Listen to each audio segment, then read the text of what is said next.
Hi! Welcome back to my channel! So for today's episode, meron na naman tayong unboxing.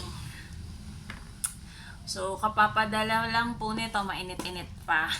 So human nature unboxing po tayo ngayon. So as always, i-disinfect po muna natin to. So I have my wet wipes and alcohol. So let's start na. Punas. Ay, kahit carton siya, punas. Aray ko. Yan. Then, alcohol. Then, meron na po akong gunting mga kababayan sa pagbubukas po nito. So, yan na natin. Ganito. Sige. Ako muna to. So, ito lang naman yun, diba? Ito.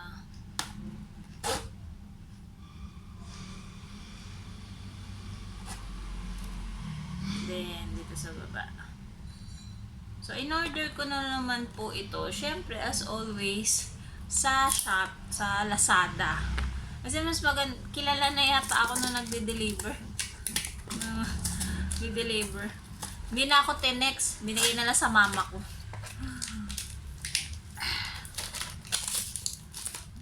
Ay, nagunting pa ako. Hindi ko rin ginamit.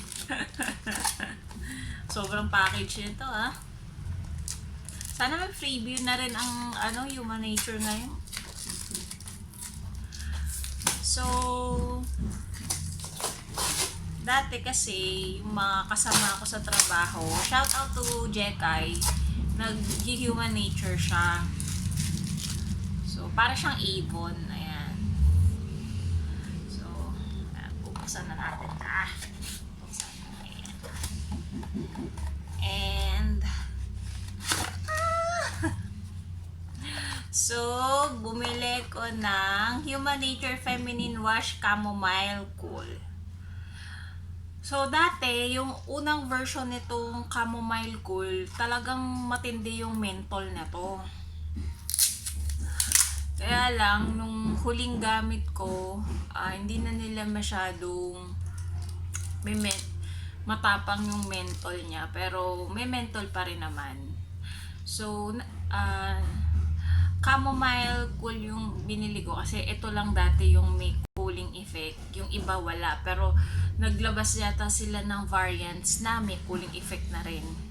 So basahin ko lang yung nasa likod. So human nature upholds the strictest standards for naturalness, human safety and environment responsibility in our products. This product guarantees all ingredients are proven safe for human use based on peer-reviewed third-party scientific literature. Biodegradable ingredients from renewable resources and microbial safety 100 times higher than industry standards. So, yun na yun. Meron siya mga ingredients dito. So, may ingredients is aqua, water, diacylglucoside, vegetable-derived, and sodium oil, coconut-derived. So, amoyin natin siya. Paano mo i-explain yung amoy nito? Amoy halaman siya. Yun lang ang explain dun. Amoy halaman. So, syempre, kung mag-ano ka sa feminine area, gusto mo lahat all natural. Ito yung aking favorite feminine wash. Yan. So, ilang taon ko na ba ito ginagamit? Mga 5 years na. So, meron siya ditong it's the perfect year to celebrate. Yan, yung ganito. Tapos meron siyang card. Ang cute. Kasi pwede mo siyang gamiting bookmark. Then, syempre yung resibo. So, gandang kalikasan.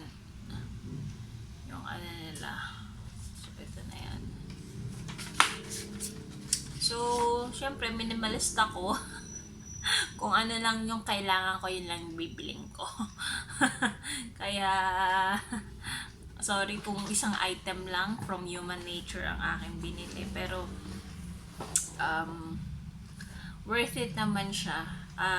400 ml, nagkakahalaga siya ng 329.75 cents. So, sa laki nito, 300 lang siya. Hindi katulad yung mga nabibili sa mga supermarket, department store. Isang ganun, 50 pesos na. So, ilang ganun yun. Ito, malaki na. Diba? Environmentally friendly pa kasi pag naubos mo to, pwede mo siyang gamiting lalagyan sa mga iba pang pwedeng pagsalinan. So, cruelty free siya. Then, 99.52% natural.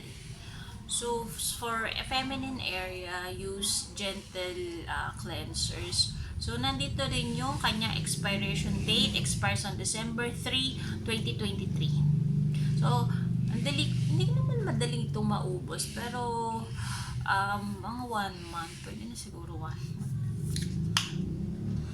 Ano lang siya, ang color niya is parang liquid lang na transparent na may pagka-white. So, ganun yun. Tapos yung texture niya, parang yung usual na feminine wash. So, I highly recommend this product. Hindi po ako binabayaran ng Human Nature para mag-sponsor. Pero, di po ako binabayaran ng Human Nature para i-endorse tong kanilang product. Pero, highly recommend. So, that's it. That's my unboxing for today. Thank you very much for watching. Kindly like. Kahit mag-dislike, okay lang. Subscribe and comment down below. And see you again next time. Ciao!